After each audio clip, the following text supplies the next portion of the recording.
안녕하세요. 인텔리티브입니다. 생각 한가닥입니다. 경향신문 보도인데요.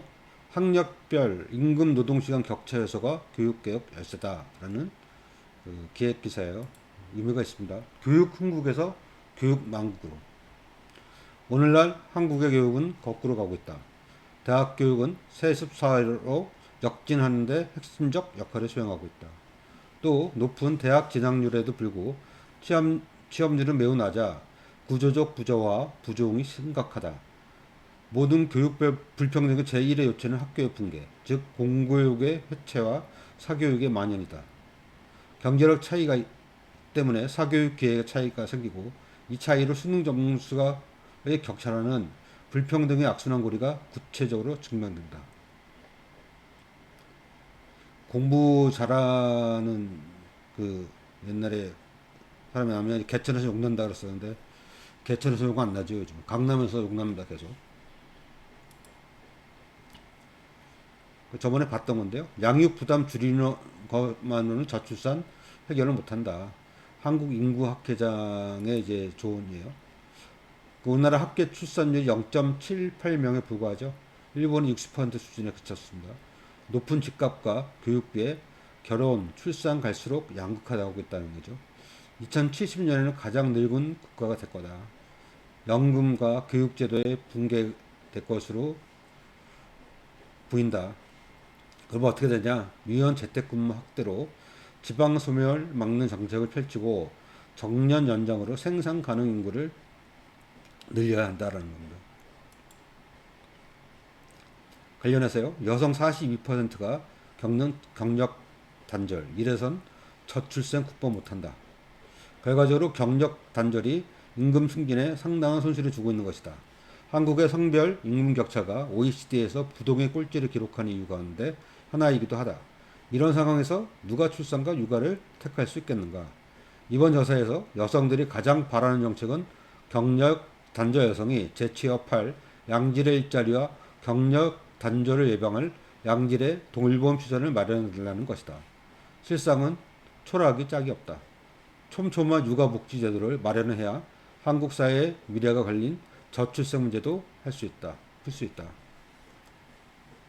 특히 이제 동아시아는 이제 그 성 역할에 대한 그런 그 간섭이 있어서 그 간섭 빨리 없애야 된다는 얘기를 했었죠. 서양학자가. 이것과 함께 저출생 극복을 하기 위해서는 양질의 일자리와 양질의 돌봄이 있어야 된다는 얘기입니다. 그리고 무엇보다 중요한 거는 사회 시스템이죠. 너무 비싼 집값, 너무 많이 드는 사교육비, 이거에 대해서 어떻게 할 것이냐. 이게 더 중요합니다.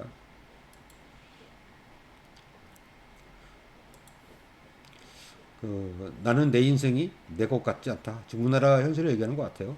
그 저출생도 그렇고 아까 교육도 그렇고 방어전만 치렀다. 대학을 못 가면 정규직이 못 되면 대놓고 차별하겠다는 으름장에 벌벌 떨며 하라는 대로 달렸다. 여러분들도 이러셨죠? 대학을 못 가면 어떡하나? 정규직이 안 되면 어떡하나? 그거에 이제 벌벌 떨며 이제 시키는 대로 공부했죠. 더 이상 두려움에 쫓기며 살고 싶지 않다.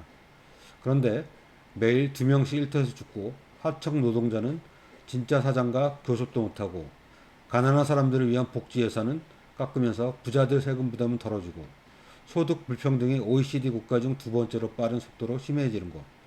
약한 것을 악한 것으로 여기는 곳에 쫄보인 나는 인간으로서 내 존엄을 지킬 수 없을 것 같아 자꾸 더럽다. 공감이 많이 가죠. 그래도 힘을 냅시다. 더 좋은 세상을 위하여. 요즘 이제 그 매일경제로 보는 경제신문을 보면 그 부동산 나라라라고 부동산한테 계속 그 으쌰으쌰 하시고 있죠. 그러면서 이제 부동산 거래가 좀 늘었다고 이제 상승하는 거 아니냐 이렇게 보도하는 데도 많습니다. 언론 포털에 맞는 착시, 거래량 뜯어보면 시기상조다. 글로벌 금융위기 이후보다 여전히 약한 시장에너지. 2008년 얘기하는 거예요. 4월에 서울 거래량 3천 건 남짓하다. 소강 국면에도 근데 그전에 6천 건이었다는 거죠. 금리도 그렇고 경기도 안 좋죠. 역전세 등 그런 게 있고 그런 거시 지표도 시장이 부정적이기 때문에 대세 상승으로 보기에는 어림없다라는 겁니다. 그 어떤 전문가는 그럽니다. 서울의 거래량이 최소 6천 건은 돼야지 그 살아날 가능성이 있다는 겁니다. 지금 6천 건에 훨씬 못 미치고 있습니다. 그 2008년에서 2008년 9월부터 2009년 9월까지의 그 서울 아파트 매매 거래량입니다. 이거는 리먼 사태 터지고 나서의 모습이죠. 2008년 9월에 1849건, 10월에 1500, 11월에 1100, 12월에 1500 이러다가 그 다음에 7,000건, 9,000건 이렇게 회복을 합니다. 근데 지금 어떠냐? 2022년 5월부터 2023년 5월까지 1,000건씩 쭉 1,000건이죠. 계속 1,000건 됩니다. 회복 안 됐습니다. 그러니까 부동산 거래가 늘었다는 거는 아주 미비한데 500건인 700건인데 거기서 1000건 늘었다 이거죠. 원래는 얼마 정도 돼야 된다고요? 최소 6000건은 돼야 되지 부동산 거래가 이루어지고 있는 겁니다. 그때는 좀 오를 가능성도 있는 거고요. 대신 거시 지표들도 안정적일 때 얘기하는 거죠. SNS 조사를 했는데 10대 정신건강에 치명적이라고 합니다. 미국 보건당국에서 공개 연구를 했는데요. 3시간 이상 사용할 때 우울증, 불안 증상의 위험이 2배로 는다고 합니다. 공중보건위기로 규정을 했대요, 처음으로. 식사 등 대면 때 모바일을 자제하는 게 필요하다고 합니다. 10대뿐만 아니라 모든 연령에서 다 정신건강에 좋지 않겠죠, 당연히. 특히 10대는 더 그렇다는 거고. 우리의 자녀들, 그 다음 우리의 조카들, 그 다음에 여러분들도 SNS를 하실 때, 그리고 스마트폰을 침대에서는 들지 않는 게 제일 좋을 것 같은데, 저도 잘 안 되네요. 그래 노력해 봅시다. 정신건강에 치명적이라는데. 자유를 모독하는 대통령. 경향신문의 이제 인권연대 사무국장의 칼럼입니다. 윤석열 대통령이 말하는 식의 자유는 헌법 어디에도 없다. 헌법 전문가 제4조에 규정한 자유민주적 기본 질서도 권력이 국민에게 요구하는 것은 아니다. 법의 지배가 법률로 국민을 다스린다는 게 아니에요. 권력자나 권력기관을 법의 지배 아래 두겠다는 주권자의 의지 표현인 것과 마찬가지다. 그러니까 법치주의를 자꾸 이제 윤석열 씨가 얘기하고 있잖아요. 법치주의는 그 법률로 국민을 다스리겠다는 게 아니에요. 권력자나 권력기관이 법의 아래에 있게 하겠다는 우리 주권자의 국민의 뜻이 그렇다는 겁니다. 법에 의해서만, 법률에 근거해서만 그 모든 걸 할 수가 있다는 거지. 그 국민을 다스린다는 게 아니에요. 질서는 대통령은 물론 어떤 국가 권력이라도 국민의 자유와 권리를 함부로 제한할 수 없으며 검찰이나 경찰은 물론 대통령이라도 마음대로 할 수 없는 질서를 뜻한다는 겁니다. 그러니까 이걸 자꾸 이제 그 윤석열 대통령이 오독을 하고 있죠. 왜곡을 하고 있고. 그리고 이제 헌법이 규정한 자유도 그렇다. 대통령에 있어서 자유란 어떤 특정한 이념에 치우친 이데올로기로서가 아니라 국민이 선출한 일꾼답게 국가 권력을 잘 통제해서 국민의 권리를 제대로 보호하라는 것이다.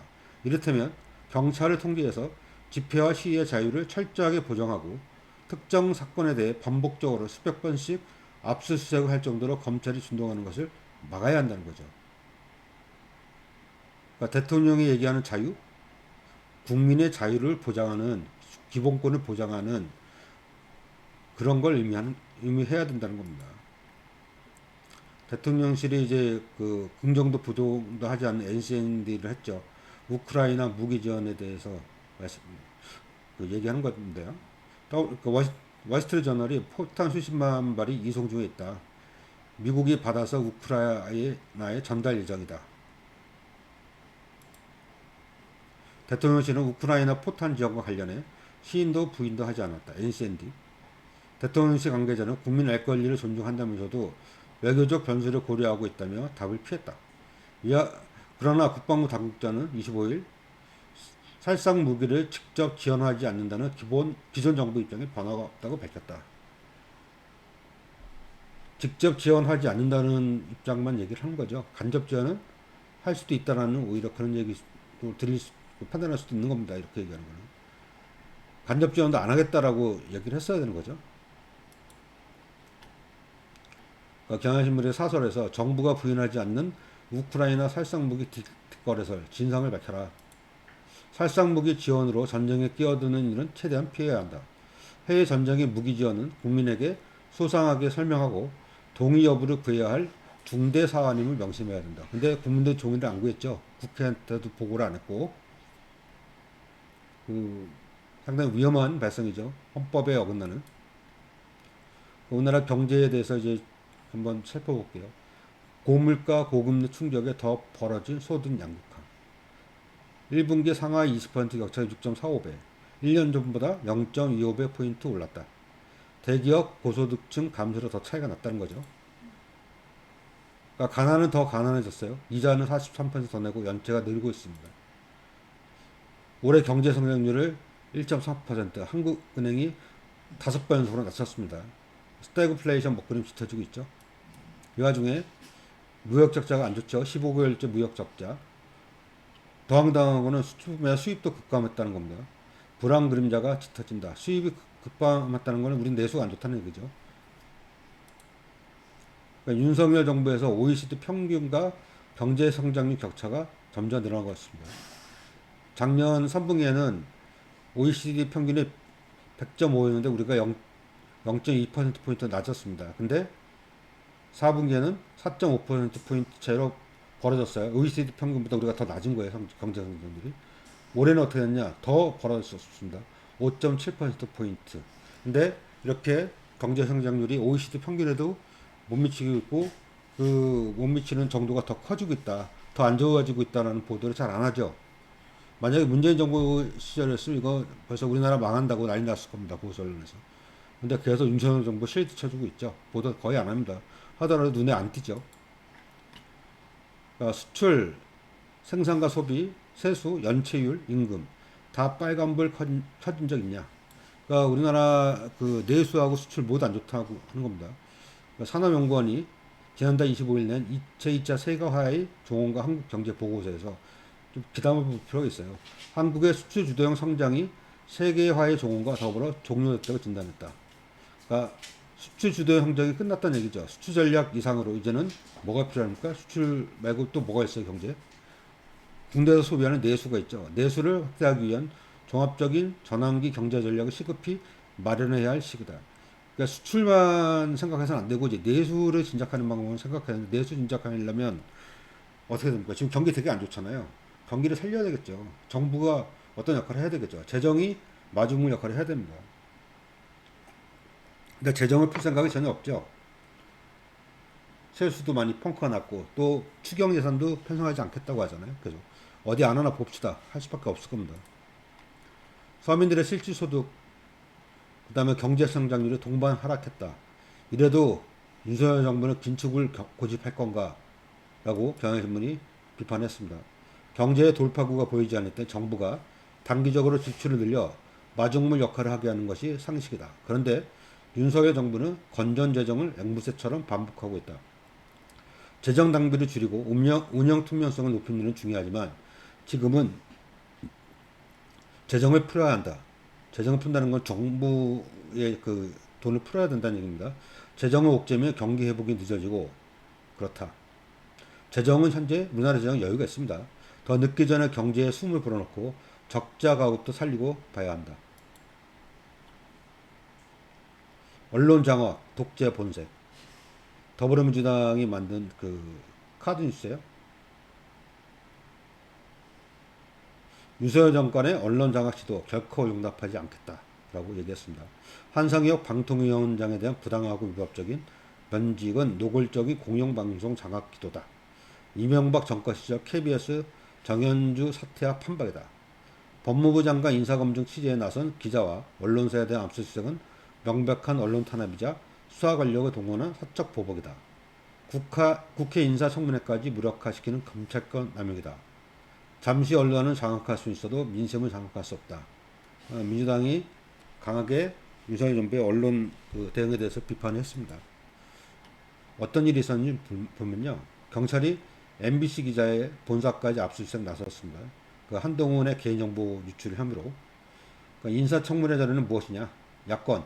인사청문을 무력화하려고 하는 거다. 여권에선 무지성 탄압물이다. 이렇게 주장한대요. 그러니까 MBC가 이제 공식 입장을 밝혔습니다. 그 기자 개인의 신체, 그다음에 집 등등 모든 걸 많은 휴대폰들 압수수색 영장이 나왔거든요. 근데 그 MBC 그 보도국도 압수수색을 하려고 했습니다. MBC가 그래서 과잉 표적 수사다. 언론단체들도 부당한 언론 탄압이다라고 강력하게 반발했고요. 또 이 와중에 윤 대통령이 한상혁 방통위원장을 면직 처리했습니다. 그래갖고 이제 한상혁 방통위원장은 즉각 법적 대응을 하겠다라고 밝혔습니다. 그러니까 MBC 그 과잉 표적 수사, 언론단체는 부당한 언론 탄압이라고 이제 얘기하는 내용의 기사를 좀 보면요. MBC는 오늘 오후 입장문을 내고 경찰이 사상 초유의 과잉 표적 수사를 하고 있다고 주장했습니다. 1년도 더 지난 일임에도 기자 개인에 대한 수사를 이유로 언론기관의 심장이 뉴스룸을 압수수색하는 건 과도한 조치라는 겁니다. 또 당사자가 정권의 핵심 실세는 한동훈 법무부 장관인 점, 해당 기자가 대통령의 비속어 파문을 보도했다는 점을 고려할 때 표적 수사를 의심할 수밖에 없다고 지적했습니다. 특히 법적 근거 없이 감사원이 MBC 대주주인 방송문화진흥회를 감사하고 MBC의 무차별적인 자료 제출을 요구하는 등 공영방송 장악 시도를 해온 점을 엄중히 보고 있다고 밝혔습니다. MBC는 헌법 가치인 언론 자유를 옥죄하려는 위협에 굴하지 않고 소명을 다하겠다고 덧붙였습니다. 특히 뉴스룸은 언론사가 보호해야 할 수많은 취재 정보가 모이는 곳으로 미국에서도 극히 예외적인 경우를 제외하고는 압수수색을 원청 금지하고 있다고 설명했습니다. 또 지난 1년 동안 윤석열 정부가 비속어 파문 등 여러 논란의 책임을 회피하기 위해 비판적 언론을 공격해 왔다며 이번 시도가 언론 탄압이라는 의심을 사기에 충분하다고 비판했습니다. 더불어민주당 대변인이 논평을 했습니다. 경찰의 MBC와 국회 압수수색은 날리면 보도에 대한 보복입니까? 이렇게 하고 또 내용을 보면 오늘 경찰이 한동훈 법무부 장관의 개인 정보를 유출했다며 MBC 기자에 대해서 압수수색을 실시했습니다. 해당 기자의 휴대폰, 자택을 압수수색한 것은 물론 국회 사무처, 나아가 MBC 뉴스룸까지 모두 압수수색하겠다고 합니다. 인사청문 자료가 개인 정보입니까? 앞으로 인사청문 자료를 기자들이 보지 못하게 막으려는 것입니까? 현재 법무부 장관이 자신의 인사청문 자료에 대해 개인정보 유출 프레임을 씌워 기자를 탄압하겠다고 하니 기가 막힙니다. 수사권 남용에 너무 명백한 언론 탄압입니다. 더욱이 압수수색을 받은 기자는 과거 바이든 날리면 보도를 했다는 기자입니다. 날리면 보도에 대한 보복입니까? 수사권을 앞세워 민주주의의 기둥인 언론 자유를 파괴하려는 윤석열 정부의 행태를 결코 묵과하지 않을 것입니다. 이렇게 민주당이 성명을 냈고요. 남 탓의 심리학. 이거 비슷합니다. 잘한 것은 다 내가 잘해서 그런 것이고 잘 안 된 것은 다 남이 잘못한 거라는 경향을 보이는 사람은 일단은 자기애성 성격 장애인을 의심해 볼 수 있대요. 잘된 것은 내 탓, 내 덕, 잘못된 건 남 탓하는 사람은 일단 자기애성 성격 장애랍니다. 자신의 가치를 실제 이상으로 높이 평가하는 자기애성 성격은 그토록 뛰어난 능력을 가진 자신이 잘못이나 실수를 할 리가 없다 생각하므로 남 탓을 한다는 거죠. 근데 이 자기애성 성격보다 더 심각한 케이스는 남 탓이 열등감에서 비롯되는 경우다라는 거죠. 좋지 않은 일들이 자신의 실수나 능력 부족 때문이라는 사실을 감추고자 하는 이들이 사용하는 방어기제가 투사, 바로 남 탓이다. 매사를 남 탓을 일관하는 이들을 바라보는 사람들의 실망과 분노, 피로감은 점점 커지고 있다. 문재인 정부를 탓하죠. 전 정부 계속 탓하고 있습니다. 남 탓하죠. 남 탓의 심리학이 이렇습니다. 열등감이나 아니면 자기애성 성격 장애라고 합니다.